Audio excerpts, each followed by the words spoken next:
Hello, hello, hello, and thank you for listening to the Keto Answers podcast. I'm your host, Dr. Anthony Gustin, and joining me this week is Dr. Josh Axe.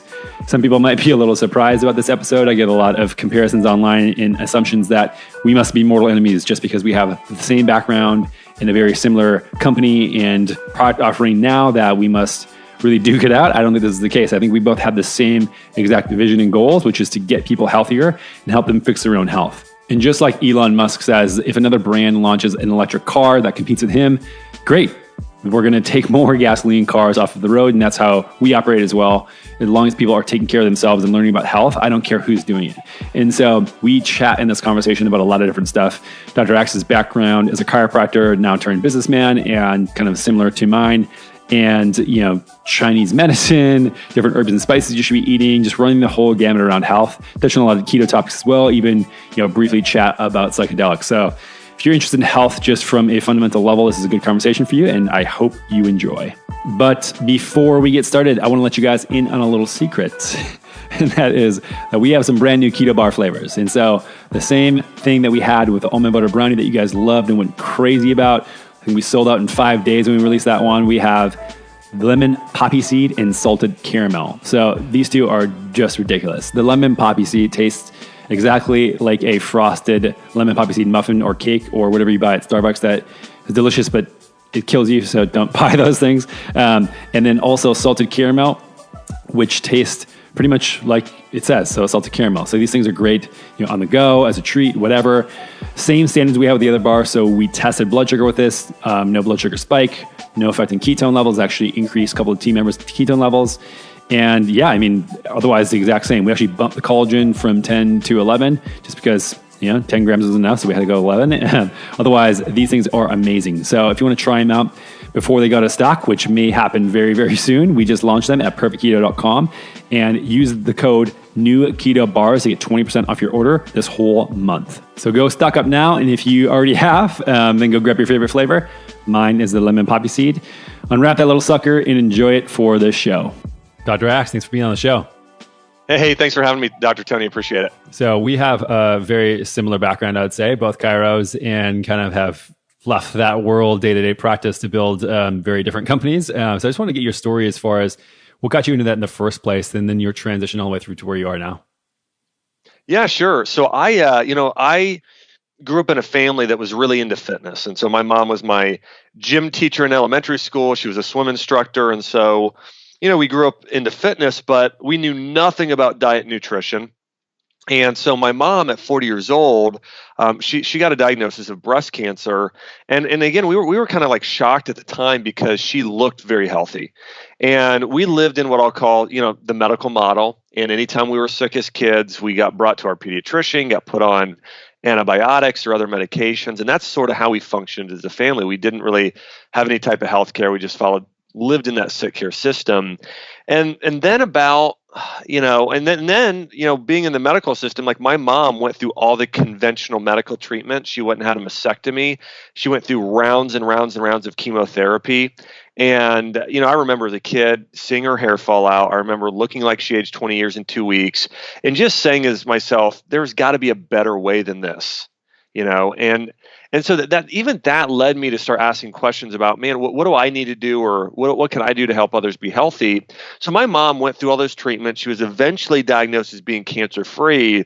But the shocking thing, Dr. Tony, and I know you've seen this, but after her chemo treatment, she seemed sicker than ever. She struggled with chronic constipation and bowel and digestive issues. She got put on 3 medications, including antidepressant drugs. She had hypothyroidism. She was diagnosed with chronic fatigue syndrome. So one of my biggest memories about my own mom growing up was she was sick and tired all the time, overwhelmed, exhausted. And that was just kind of my mom. And I remember about a year later, I decided I need to get healthy. Like I knew nothing about health, but I knew soda was bad. So like I stopped drinking soda at 14 years old. And, just since then, it's, a little healthier every year, continued to get more and more. And eventually I decided I want to become a doctor. Ended up in school and, in chiropractic school, and also studying nutrition and functional medicine. And so, I was about a year from graduation or so. And I get a call from my mom just in tears on the phone, and she says, "I've got bad news. I've just been diagnosed with cancer again." And she said, "What do you think I should do?"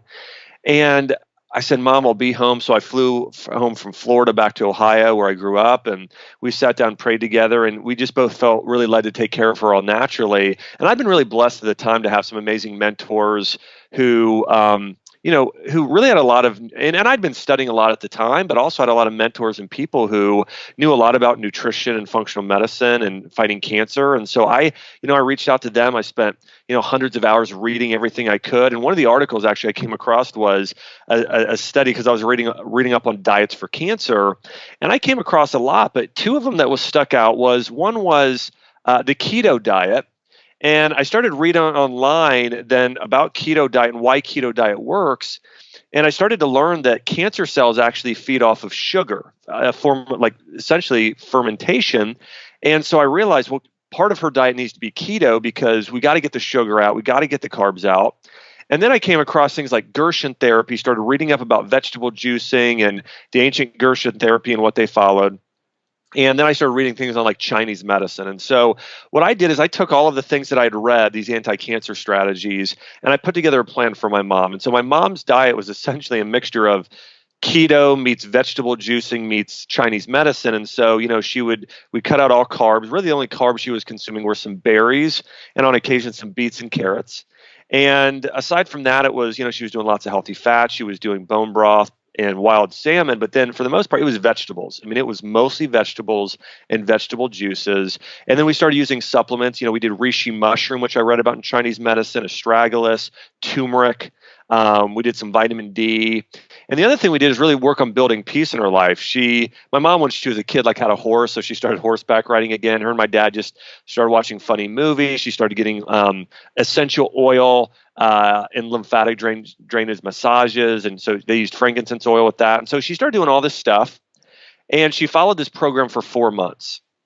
And we went back to her oncologist in Columbus, Ohio. And they called a day later. They did a CT scan, and they called a day later, and they said, "This is highly unusual. We don't typically see this, but your tumors have shrunk by more than half." And they said, "We want to see you again in 9 months." She went back 9 months later in a pretty much complete remission at that point. And now it's been 13 years since then. And my mom is in the best shape of her life. Her and my dad retired from actually Ohio down to Florida, and they water ski. My mom has run 5Ks, and she turned 67 this year. And she says she feels better in her 60s than she did in her 30s. And so I really took a lot of that knowledge, Dr. Tony, and what I learned through that experience. And that's what I started applying to my patients. And I'll give you an example. I realized when my mom got that cancer diagnosis, she was so struck with fear, and she wanted somebody to tell her every last thing to do, because people today, they get online, there's all this information, there's so much information about what to do. So I created an exact meal plan for my mom. I created her own cookbook. I did a shopping tour with her at Whole Foods, going up and down the aisles and that type of thing. And so when I opened practice, I really did the exact same thing in how I took care of patients. And then even online today, I try to do a similar thing.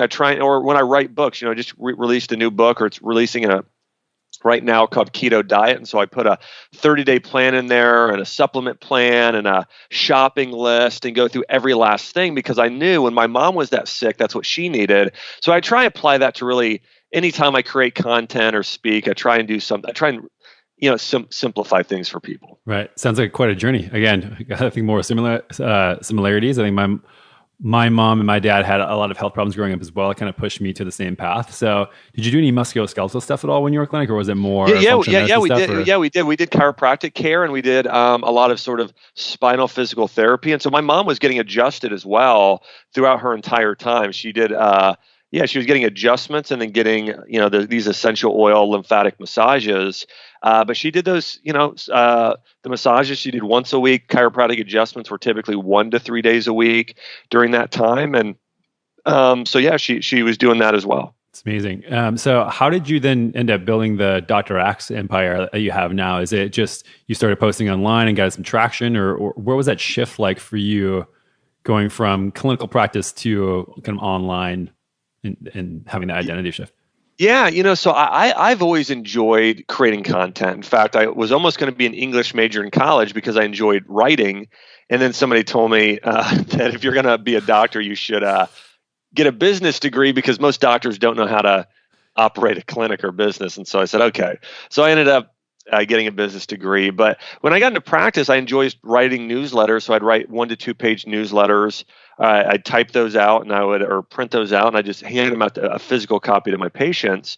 And about 9 months into practice, I had a patient who said, hey, Dr. Axe, could you post these online? Because I really would love to email these out to friends. And I've got an aunt in North Carolina, and she's got high blood pressure, and I'd really like to send her this newsletter. And I thought, yeah, that's great. And I had my assistant at the time. Her husband was a graphic designer, so they created a website. I started posting online, and then before I knew it, people were reading them, and it was getting more website visits, and then it just kept, kind of snowballing organically from there. But that's really how it started. Yeah. And then was there a time then when you wanted to, you maybe wanted to recommend products to your patients, and then there was stuff that you couldn't find, and then decided to make your own line, or how was that transition? Yeah, I spent a lot of time researching, and especially Chinese and Ayurvedic medicine. And so one of the things and I really believed in fermentation and sprouting and creating a certain type of supplement. So I started off with a supplement that was founded by my business partner now, Jordan Rubin, and they had really good products. But then I realized that there were some unique things I wanted to do, and so I created a greens powder, and that had very specific, wild berries from the Amazon, and then a lot more herbs and spices because I knew they were more nutrient dense. But yeah, a big part of it was, I just had researched a lot of sort of, what they did in Chinese and Ayurvedic medicine, and wanted to create more supplements that followed those sort of like ancient nutrition principles. Got it. And then as far as taking a step back from your clinic, I mean, you don't practice anymore, or is it just you doing this full time? No, I don't. No, it's been, it seems like forever, but it's been about 5 years since I've been in full-time practice or so. I practiced it's been 6 years. So I practiced for about a little over 5 years full-time. And then, just continued to, and then my associate took my practice over. And, but no, it's been about 6 years since I've been in full-time practice. Now, on a regular basis, my mom or a family friend says, hey, can you consult with somebody? So typically still about once a week, I end up doing some sort of call with somebody. But in terms of being in practice, no, it's been a while. Yeah. How was that transition for you as far as being day-to-day practice to then doing something completely different? I know that, I did it. It was a little weird for a while. I've had some friends who've made that same transition. How did you go about that? And what was that moment like when you just stopped seeing patients?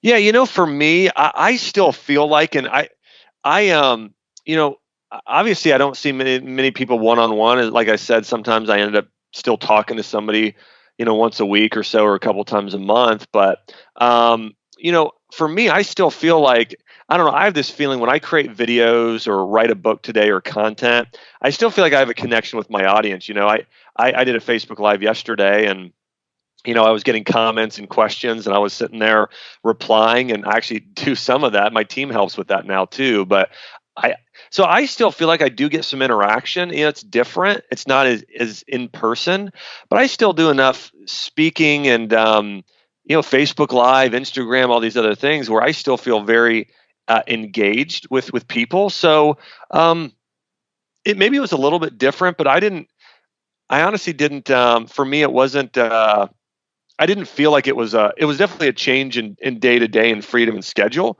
But at the same time, I still felt like I was connected to people. And so it actually ended up being, fairly easy for me. Sounds good. And then as far as the book that's coming out now and your focus on keto, is something that, since obviously helping your mom out, have you been using that since as, your own version of nutrition, or you kind of dabble in a bunch of other stuff? Like what's your approach been since that point with your mom? Yeah, if somebody asks me what my personal diet is or dietary philosophy, it's very, very in line with traditional Chinese medicine or Chinese medicine. And so, and what that is, it's based on the 5 elements, and that essentially means that everybody needs to eat right for their type or for their own body. And so I think that everybody's different. I don't think there's one diet for everybody. Now, I love the keto diet. There's so much research, and it follows, really, it's the only diet that mimics fasting. And we don't fast near enough today. In fact, if you look at our ancient ancestors, I mean, fasting is referenced numerous times in the Bible. It's referenced in Greek medicine by Hippocrates, Maimonides, all these ancient, brilliant practitioners recommended fasting to heal the body. And, the keto diet came about. I mean, the keto diet has been done for thousands of years, but it was sort of rediscovered in the 1920s in more modern research at Johns Hopkins University. They were working with children that were having really severe epileptic seizures.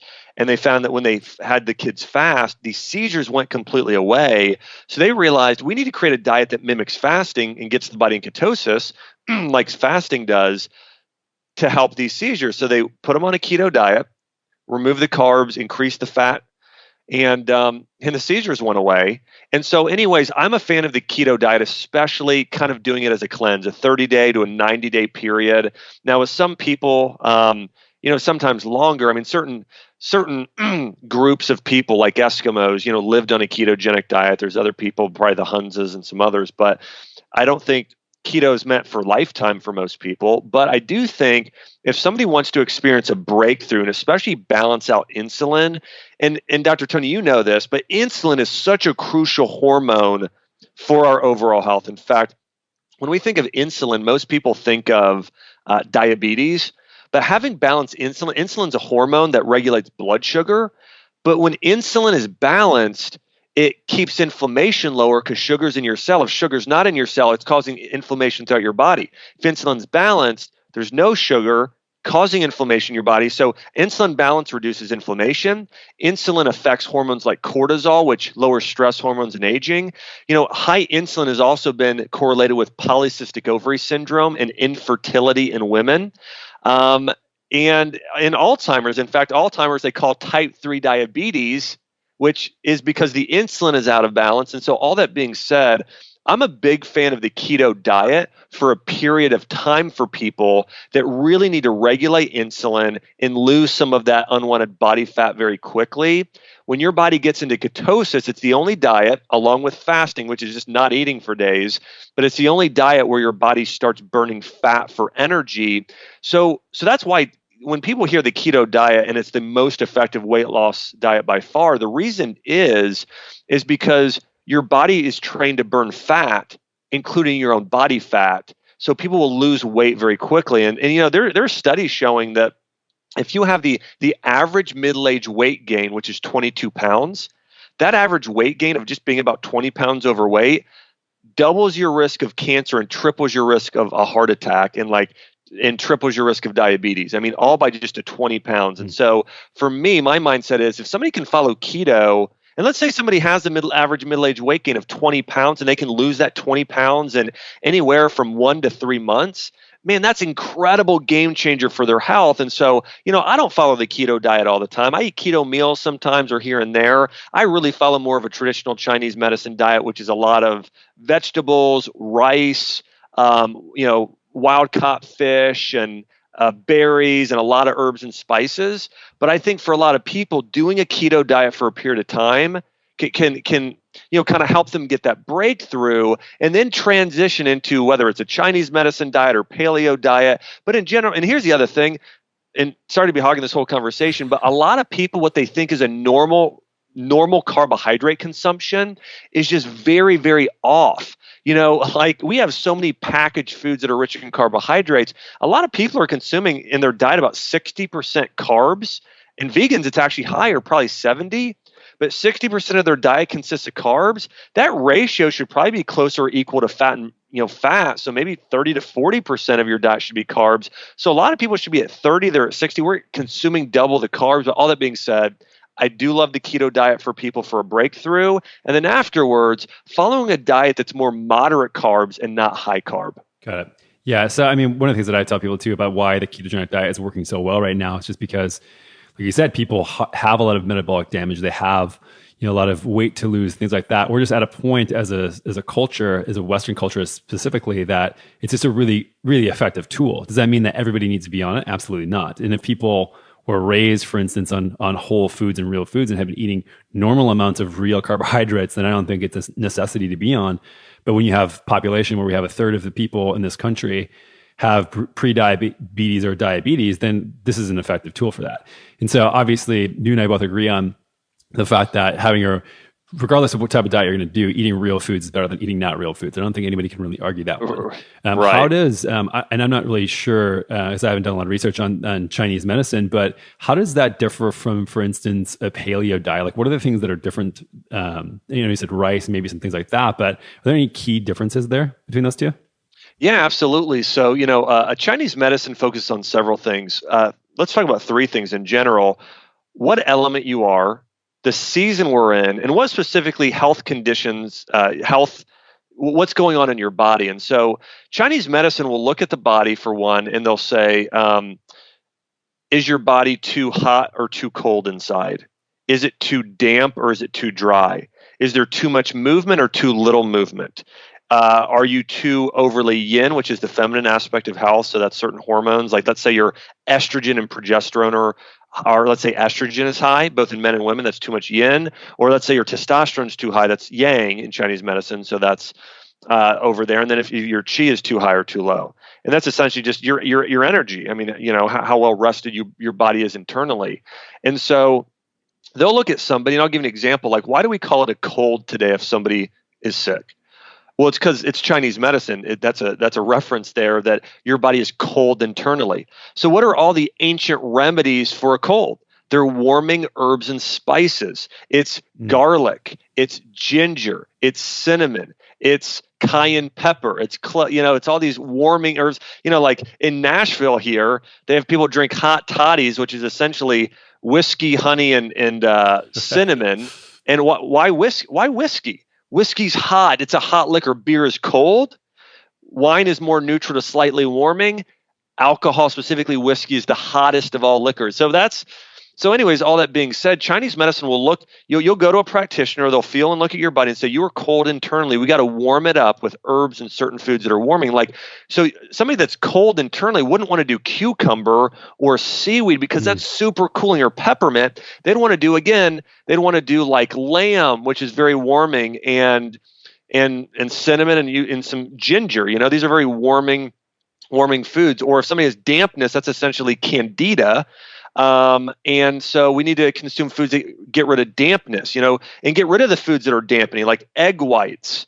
Dairy is very dampening. Bananas, things that are kind of mucusy, even when you feel them and look at them, and think about mucus snot, like that's dampness too, phlegm, but also that white coating on your tongue that can go throughout your entire body. So in Chinese medicine, they know we got to stay away from these dampening foods, and bitter foods dry up dampness. And so we got to have you do some broccoli rabe and artichokes and arugula and then herbs. Most herbs are bitter. Like oregano is a very bitter herb, which helps dry up dampness and get rid of things like candida. So in Chinese medicine, they'll look at, number one, they'll look at what's going on internally in the body with those different things. They'll look at the person's body type and personality and emotions they experience. So for instance, if somebody is known as an earth element, which means they're like, think of them as the golden retrievers of people. Okay. They're very happy. Their body types are more round. They're more jolly. They're just more, they're just people you like to, they're very warm and inviting people. Those people tend to struggle with the emotion of worry, which taxes the spleen and specifically the pancreas. So those people regularly would want to consume foods that nourish the earth element. So think of Thanksgiving in the fall. So pumpkin and sweet potatoes and grass-fed beef, foods that are that orange color, like things that are very nourishing in that way. And then they'd want to take herbs like astragalus, which strengthens that area of the body. And then also, in addition to that, eating seasonally. In the winter, it's cold, so you want to eat more warming foods. In the summer, it's hot, so you want to eat more cooling foods. In the spring, there's lots of wind, and it's when your liver is the strongest, so you don't want to eat foods that are sour, and take herbs like milk thistle and dandelion that activate the liver. So I know it kind of sounds pretty complex, but paleo doesn't. Yeah, it sounds pretty intuitive, actually, as far as what you would think. And as far as going back to the elements around it, so is it just, you said 5 different elements. How would one decide or figure out? Is it like a test you go through? Is it just kind of like a subjective thing, or how? Yeah, the most common way is to probably see an acupuncturist who follows the five elements, or a master or an herbalist who follows the five elements of Chinese medicine. And so that's one way. And it's kind of like the first Myers-Briggs test. Everybody falls into a category there. Some people can kind of be a cross between two, but I can typically tell, I mean, if somebody's an acupuncturist or does Chinese medicine, I can look at most people and know what element they are. Like, I'm a wood element, so I'm very lean. I'm lanky. You can see my veins. Think about the roots of a tree. That's what the person would look like. And so it's, but you could also probably, there's an online quiz, like 5 elements quiz, where I think people could find out what element they are just simply online. Yeah, interesting. And so it's more catered to the individual then, I suppose, than the paleo diet, which is just generic. Yeah. And that's one of the things too that I'd like to, I mean, I wish there was a tool that existed here, but taking, for instance, 23andMe data and even porting it to your genetic history and saying, okay, so these are the foods that actually were there, not ones that we've brought in through or agricultural, and this is what you should be eating. This is the time of year you should be eating it. It's kind of probably goes in line with the ancient wisdom of the Chinese medicine here. Very, very much. Interesting. And so as far as that, I mean, I know that you're a big fan of collagen and things like that, but I mean, we've had this history of food just becoming such a fake thing over the course of the last 10,000, 20,000 years. What are some other things, or I mean, if you want to highlight collagen, but anything else that we're missing in our diet other than just real food sources? Yeah, so I'll hit on that first in terms of the collagen. Yeah, I think bone broth is probably one of the highest. There are certain things we just got to be getting in our diet, and 1/3 of our body's protein, one third of the protein in our body is collagen protein. So, what makes up our skin, our hair, nails, bones, discs, ligaments, tendons, fascia, connective tissue, gut lining, arterial walls, and even other areas of the body, it's mostly collagen. In fact, there's more collagen in your bones than calcium. Somebody decided with a milk commercial to make calcium a big deal. Collagen's actually more important to your bones probably than calcium. So all that being said, collagen's a big deal. All of our ancestors drank broth. If you go over to Asia today, they drink fish broth. Go to Okinawa, they're drinking broth constantly, and it's a huge deal for anti-aging, for tightening our skin, for keeping our joints from getting injured. So we need collagen. So yeah, number one on the list is we should all be getting some form of bone broth, whether it's drinking bone broth or taking a supplement like a multi-collagen protein supplement or a bone broth protein. We should be getting these regularly. So number one for me is that. Number two is going to be herbs and spices. Generally we just don't get enough herbs and spices, especially as we're talking about North America, Europe, and Australia.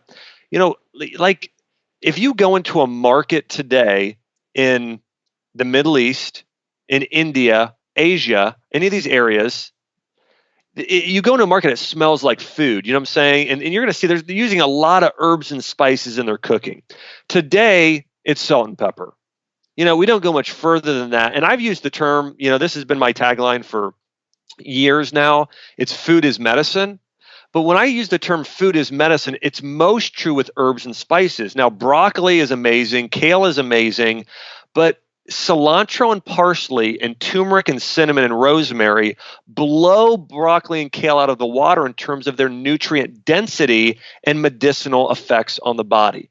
And the other thing is, in cooking, they consume these herbs all the time. And then, of course, they did a lot of herbal teas. Chinese medicine and medicine in Japan, they drank green tea. They drank astragalus tea. They drank these herbal teas all day that acted as medicine and acted as these powerful antioxidants. We get almost none of those today. So, if people want to know, hey, what are the big number one, number two, and then I'll hit on my third one here in a second. But man, we got to be doing collagen. We've got to be getting more herbs and spices like turmeric and ashwagandha and astragalus and mushrooms like reishi mushroom. But we got to be getting more of those because they are really powerful, especially when it comes to fighting cancer and anti-aging. And then the third would be probiotics. We're not getting near enough probiotics. Probiotics are essential for our digestion. They're essential for our protection. They're essential for our immune system. And we used to get more probiotics via fermentation. They didn't have refrigeration, so they had to keep foods fermented, which kept them from spoiling. So we got loads of probiotics that way historically. And the other thing is, we got them in the soil. So we would eat, we'd they'd pull foods out of the ground, wash them off, but there'd still be those little specks of dirt on there. Like when you take carrots, wash them off, still they're not this bright glowing orange. There's orange, but there's little specks of brown in there. Those are known as SBO probiotic, soil-based organisms, which actually medical studies have shown actually help us break down and digest our food and act as natural immunization, similar to raw honey, to help our body better adapt to our regional surroundings and things we're going to be exposed to, and boosting our immune system over time. We get almost none of that.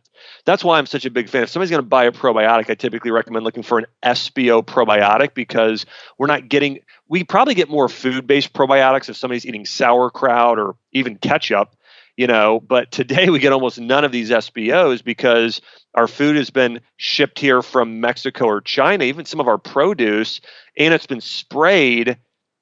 So there are no probiotics on there anymore. So again, my top 3 by far, if people want to know what are we missing, it's collagen, it's herbs and spices, and it's going to be probiotics. Got it. Awesome. And so just a few questions and some of these. I totally agree with you on these as well. But number one, as far as I've gotten some questions as well, bone broth liquid over bone broth powder, is there much of a difference there, or is it, everything is there, or is the amino acid composition change? What's the status there? They're almost identical. They're pretty much identical. Like I can share you with our company that I run. We create a bone broth protein product, and what we do, we're in Missouri in the Ozarks, and we have these giant stainless steel vats, and we get our organic chicken parts, the ligaments, the tendons, those areas. We put them in water. We simmer them just like you'd make broth at home. We then dehydrate the liquid just with air. We dehydrate it, and it turns it into a powder. And that's it. There's nothing added. There's nothing changed. We use some apple cider vinegar in there to extract. But aside from water and apple cider vinegar, that's really all we're using in that process. So really, they're identical. I use a lot of bone broth protein every morning. I do it every morning in my smoothie, sometimes twice a day, because it just with traveling and everything else. But I still think, hey, drinking regular bone broth that you make at home is great. But I do think getting it in a powder form is convenient, easy. But really, to me, they're on completely equal footings. I will say this. One of the unique things we do when we make our bone broth protein is we do a higher temperature for a shorter amount of time. And what that does is the only thing that changes with that is that we have a little bit lower levels of glutamate and higher levels of hyaluronic acid, which is a good thing. Some people are sensitive, especially if people have severe reactions to things, and maybe they even have problems with broth. People tend to not have problems with our broth because of our fashion of cook time, of cooking it for shorter periods.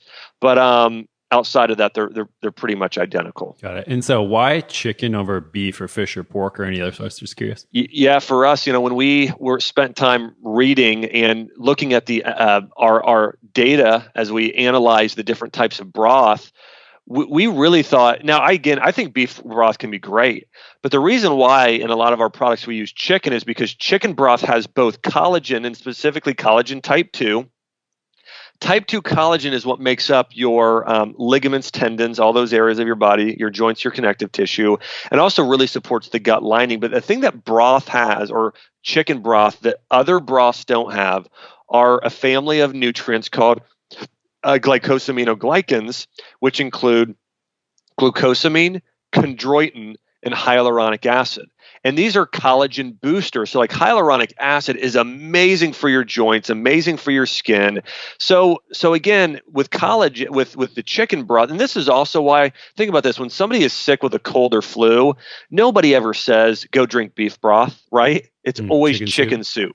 And the reason is the collagen, but it's those glycosaminoglycans that support the gut, that supports the immune system, which makes it even more powerful for gut and immune system health. Got it. So what parts of the chicken are you using? Just the bones? Are you using the whole carcass and skin? No, and things like that? Well, we kind of take off the muscle meat and then use most of the carcass. But for us, it's a lot of the skin, ligaments, tendons, and then the feet and the chicken necks. That's where the largest amount of collagen lies. So that's what the feet specifically is what we use in the largest amounts. Got it. And then so obviously there's no way you guys are going to be able to afford fully pastured chickens just because go to my butcher here in Austin, and it's like $78 for a fully pastured chicken. So any concern about? Yeah. So what we do with our chickens actually is we have two types of chickens we have. Actually, none of our chickens they're all cage free. Okay, so across the line, they're cage free and they're non-GMO, and they've never been getting any sort of chemical. So, and we've done testing to show, like, we get the test of our broth. We ran 300 different tests and showed them to be completely clean and pure. So just so you know, I consume it every day. My mom, who I love more than anything, who fought, battled life-threatening illnesses, she takes it every day, so we know it's that good. We also do have an organic, which is more expensive, that we're pastured. Right. What about the argument that even if it's cage-free, they don't really actually have access to pasture and aren't really eating real things, or like bugs and things like that, are more so feed? Any concern that feed is then into the tissues, especially that skin and feet and neck, and any of that pass along? Again, the feed that we have people using is from, now again, so here's what I can tell you. It's, the best feed available, but is it them eating worms and crickets? No, it's not, and in an ideal world, that's what they'd be eating. Yeah, it's just completely cost prohibitive. There's no way. Like, I don't even buy pastured chickens because it's just the input into raising them is insane. Yeah, well, you couldn't take a single chicken or fish or a beef product that's done that way. Really, it's just not even possible. So it's I guess fish oil. I guess you do, but for the most part, if you're talking about beef and chicken or any collagen product on the planet, I mean, we have the best sources that are the most environmentally friendly. But yeah, to get actually wild, where they have like 100 acres, they're running around and just eating off the land. It's not actually just, people can buy chicken like that, but it's anyways. All that being said, but again, we get our third party testing, and we're excited about what we have, especially compared to other companies. Yeah, it's awesome. And then as far as, because I know you have like bone broth oil and stuff like that in some of your products, is that kind of a similar process? You guys using that as well as the power? It is, yeah. So we take the oil that rises, and this is, and all of the oil is from the organic. So we have these are from certified organic chickens that are pastured, and the oil that rises to the top, just like you'd make broth at home, we gather that. And we use that oil. And what's really unique about that oil is it actually is almost the identical makeup to the oil of our own bodies. And when you look at this, it's pretty interesting. Years ago, saturated fat had such a bad rap. But we know today, people that are following more paleo or traditional diets, that people are cooking with chicken fat, with, duck fat, with lard, I'm not a fan of, tallow. I'm not a fan of pork fat, but I think it's actually bad whether the pig is, wild or not. Yeah, I totally agree with you, actually. But all that being said, our cells, if you look at like every cell of our bodies, has a cell membrane, and half of it is made up of saturated fat. Now, the other half has some polys like omega-3s and others, but a big part of our bodies are made up of saturated fat. So it's really cool looking at, and historically, today people tend to use plant oils for even hydrating their own skin, when actually using like beef fat like tallow or chicken fat like schmaltz is actually more effective at hydrating your own skin if you have dry skin. But same thing internally in your body for your cells. I do think people should be getting some saturated fat. So when we did this bone broth oil, we were really excited because of just sort of the makeup and the fats that are very similar to our own cellular fat. That's really cool. Yeah, I've never seen that type of product before. You guys gonna make a lotion out of it soon, or? Well, we've talked about it. Right now, it's hard to get that much organic. So right now we just have it in our keto supplement line. If people look up our keto protein, that we use that bone broth oil in there. But we talked about doing a skincare line with it. In fact, we even had samples made. But right now we're trying to work with farmers on doing larger scale, because right now we really only have enough for this internal products and not enough for the skincare. But we think at some point we will be able to. Yeah, interesting. Skincare is one of these things I'm sure we could do a couple episodes on, about how scary most brands are and how there's not many options right now. Yeah, right now we're using, we have an essential oil line. We source some really unique essential or certified organic, the whole line from around the world. But we, that's what our line that we're looking at making is made out of. It's almost pure essential oils, coconut, and then some unique animal fats. But that's awesome. So Number two, spices. Any difference for you between fresh and dried? Should people be varying these things? Just, I'd say more tips so people can incorporate them. Yeah, I think a lot of it has to do with taste and flavor. When we're talking about, when you're getting, the biggest concern people have is what about enzymes? That's one of the larger questions people might have. When you're having a fresh herb, you're going to have more of those enzymes. When you have a dried herb, they're actually more highly concentrated herbs when something's dried. So they're actually going to be higher in antioxidants per what somebody would typically consume. But the enzymes, if somebody's eating vegetables and salads or juicing, and even a lot of times because it's dried or broken down a little bit more, it tends to still be very easy. Typically, we don't need many enzymes to digest herbs. So really, I really think both are fine. I don't, the big thing for me, it's just that story of, it's like, it's the same thing. If I tell somebody to eat spinach, should they eat raw or should they eat cooked? Cooked sometimes a little better because people can eat a lot more of it. It's just a lot more dense.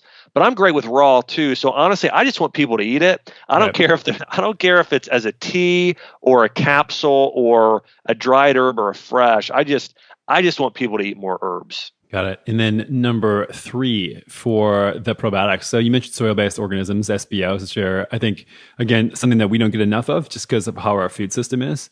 A lot of people don't understand that there's pretty much just three categories: the SBOs, Saccharomyces boulardii, and Lactobacillus or Bifidobulins. And like you said, if people are eating fermented foods, they're probably getting that third category. What's your opinion on balancing it out or using like a Saccharomyces boulardii or something like that? Yeah, I like Saccharomyces boulardii, and Saccharomyces boulardii is a yeast, and actually, clinical studies are on it show that's very good for actually. It's kind of that counterintuitive thing. The thing that's actually used for is Candida, which is yeast. It's for yeast, so yeast fighting yeast or pushing out yeast. But it's very good for acne, especially. So that's in the clinical studies where it's probably been shown to be most effective is with your skin. So Saccharomyces boulardii is a awesome yeast-based probiotic, and then as you mentioned, you've got like the Bifido lines. You've got the some of the different forms of Acidophilus that are more some of those dairy food based, and then you've got as you mentioned, like sauerkraut, Lactobacillus plantarum. That one's really great. But we do a lot of the like you mentioned the Bacillus coagulans, Bacillus subtilis, Bacillus clausii, and those are more of those soil based. But I think people do want to get a range of those probiotics. And when we have if people do a Google search and want to find a good SBO, just search Dr. Axe SBO probiotic. But I think that even in SBO probiotics, like you'll find like Saccharomyces boulardii and some of the other, but I think they're just more dominant in the, as you mentioned, the Bacillus strains. But I agree with you. I mean, people should just get as many different types of microorganisms as they can. Got it. Yeah. I mean, there's a good top three. And one of the things you're talking about as far as kind of intuitive ways to handle medicine, Chinese medicine and stuff like that, where, I mean, some wisdom that we've lost along the way. Even with fasting, like you were talking about, is different plant medicines. So people, I think there's been a little bit of a resurgence around things like psychedelic mushrooms and LSD and things like that.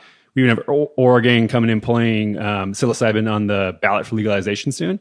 I'm just curious your thoughts on psilocybin, if you've experienced anything there that has been transformative, either yourself or someone else. It's funny because I was just talking to Ben. Ben Greenfield.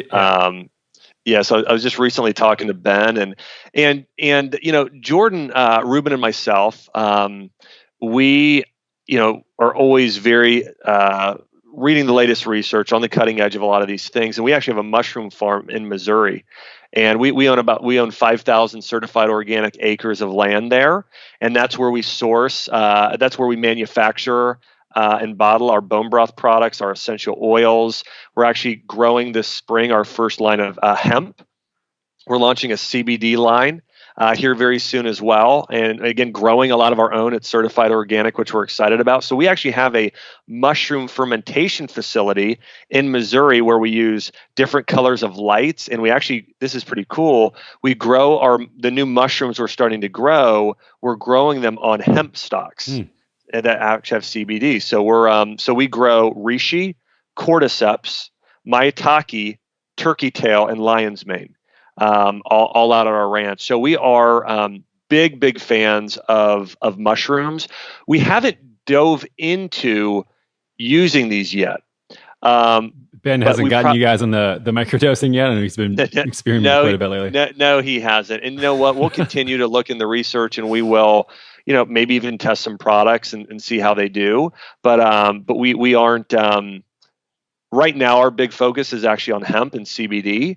But we may dip our toe in there in the future. Got it. As far as the CBD goes, what are the things that you've noticed people can benefit from? CBD. I think the big thing is this, and you'll really understand this, and having your background as a DC. But I think that its biggest effect is calming the central nervous system. It's whereas THC tends to be more, having those side of like those psychoactive effects. CBD is really what helps balance that. And I want to compare it to this. If you look at coffee bean naturally has caffeine and theanine. And if somebody's ever drinking coffee and got jitters from drinking it, it tends to be because you had caffeine and it was a low-grade coffee bean, not organic, and so it has low theanine, and so you get jittery. If you have really high-quality organic fair trade coffee, you have this energy, but it's this sort of like balanced energy where you're not jittery. That's because theanine is a calming amino that helps balance out the caffeine. It's the same thing with cannabis. THC is that more thing that really affects your body in the can have hallucinogenic effects, where CBD is the calming benefit of those to help balance out how THC works on your body. So CBD is really a regulator of your parasympathetic nervous system, and it helps people that are in that fight or flight response, people that have adrenal fatigue, anxiety, those types of issues. CBD to me is the most effective herb on the planet for calming the central nervous system. And that's why I love it. That's why clinical studies, it's been shown to be effective for anxiety. It's been shown to help improve sleep. It's been shown to help improve gut-related issues. It's been shown to help relieve pain, especially that's excitatory pain, that's where your nerves are overfiring. And so I'm a huge fan of CBD, especially if people can buy it in organic form, just like anything. Coffee beans are sprayed, plants are sprayed. CBD, hemp plants are sprayed just as much or more than a lot of other plants. And so I just think it's important that people go out and find organic. But again, CBD, I supplement with it pretty frequently, especially at night just for sleep or when I'm traveling. But I'm a big fan. Interesting. I wonder if there's something to do with the receptors for CBD, because I've tested it with an Oura Ring, and every time I take CBD at an appreciable dose, it's just like if I were to have maybe 2 or 3 drinks. So not terrible sleep, but certainly less quality, and it's pretty consistent. So I don't know if there's also if I take any amount of THC and I lose my mind, and I've never been able to handle any sort of levels of THC. So I don't know if I just have really sensitive receptors or what the deal is. Yeah, I think some people, a less dose makes a difference. And so what I recommend for people is just start out with that small dose of about 10 milligrams. I think that's what people should start off with, is 10 milligrams, and see how their body responds. Some people it takes more. Some people it takes 20 milligrams. Some people maybe even an ultra dose of 40. And then there's some clinical studies showing people with, things that struggle with seizures or maybe have schizophrenia actually need even higher doses. But I think like anything, I'll give you an example. My wife could drink 3 cups of coffee. My mother-in-law could drink 8. Right. If I have a half a cup, I am wired. I feel like I could run through a wall. So, I really would compare it to caffeine. I think that everybody's dose is very, very different. I think I'm one of those freaks who can't have more than half a cup when it comes to CBD or THC stuff. And then as far as from a business perspective, how are you guys going to sort out the legality around that? And are you nervous to start shipping across state lines? No, we're not. No, the Farm Bill is passed, and it's not really regulated in terms of the. So anyways, all that being said, health food stores are shipping it across the country. We see big companies like Pepsi and Coke actually are waiting to get in the market, and so we've had conversations with large companies. So we're not. No, we're really not too concerned. Got it. Cool. And then just before we, I know we want to be sensitive of your time here. Just before we finish off, just. a few hot topics in keto. Just want to get your perspective, as this stuff is always kind of controversial. But stands of protein on keto, there's some people who say, you need to eliminate it because gluconeogenesis. And then there's other camps that say that's going to happen anyways. And actually keeping your protein higher is going to be helpful. So what do you think about protein levels on a ketogenic diet? Yeah, and number one, I think it depends on activity level. I think most people, 20% of their diet, 75% fat, 5% carbs is right. If somebody's active, very active, I think 25% is probably closer to the ideal number. And from what I've seen is I've tested keto level, ketone body levels in people. They can do moderate protein, not high, definitely not high, but more of that moderate dose. And I think people do very, very well with the moderate dose from what I've seen and how my own body has worked when I've tested myself, my wife, and others. So I feel good about that. More of a moderate dose. Got it. Erythritol and sugar alcohols. Thoughts? I don't really like them. I think they're hard on the gut, especially doing large amounts of xylitol. I think a small amount is fine. I think the body can tolerate small amounts, but it's like anything. Hey, I ate blueberries for breakfast. I had probably 20 grams of sugar in the because blueberries just have those, fruit does. But if you do 80 or 100, that's just too much. And so I think, using it, sprinkling it on things is probably fine. But trying to bake with xylitol or do just pure sugar alcohols in large amounts, it's very hard on the gut, and I'm not a fan. Speaking of thoughts on guar gum or xanthan gum? The identical thought. Compared to xylitol, a small amount in a product, that's naturally occurring, because a lot of it's pulled from seaweed. Hey, you know what? That's a normal amount your body can tolerate. But you go overboard and start baking with it, doing large amounts of it, it becomes a problem. So, hey, if a company uses just a bit for smoothing it out in an almond milk, hey, your body can deal with that. But again, if somebody's doing bars and snacks and all this stuff that has all this xanthan gum, or let's say a milk is soup, they try and make it ultra creamy and do larger levels, which it's hard to tell because it's just listed on the label and it doesn't say the exact amount. But that starts to get hard on the gut as well. All right, awesome. Well, thanks for the chat today, Doc. So your new book, Keto Diet, is out soon, and then as well, I'm sure it's going to be hard for people to not see you all over the place if they're looking for health information, but just if they want to get in touch with you on Instagram, website. Yeah. So my new book just came out. It's Keto Diet. And if people want to learn sort of that plan that I created for my mom and her beating cancer naturally, that's in the book. In fact, I've got 6 plans in the book. We have a keto cancer plan in there, a keto plan for vegans, a keto intermittent fasting plan. We have a keto collagen plan.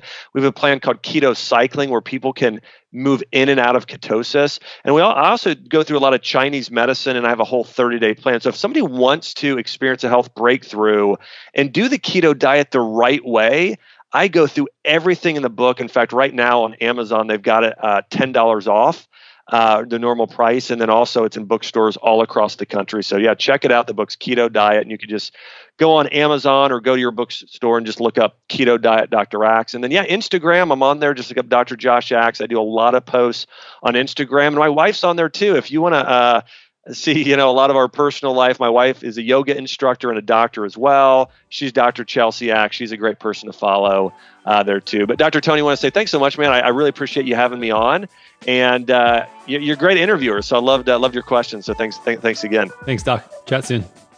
All right, everyone. Thanks for listening to another episode of the Keto Answers podcast. I hope you enjoyed it, but even if you didn't, I would love a review. Just go over to iTunes, wherever you listen to your podcasts, and pop in a review so we can get found by more people, get better guests, and have the information that you need. So please go to iTunes, wherever you listen to your podcasts, and leave us a review. And if you're new to keto, head on over to perfectketo.com/podcast and enter your email for all our top tips and guides on getting started with the ketogenic diet. Thanks, and we'll see you next time.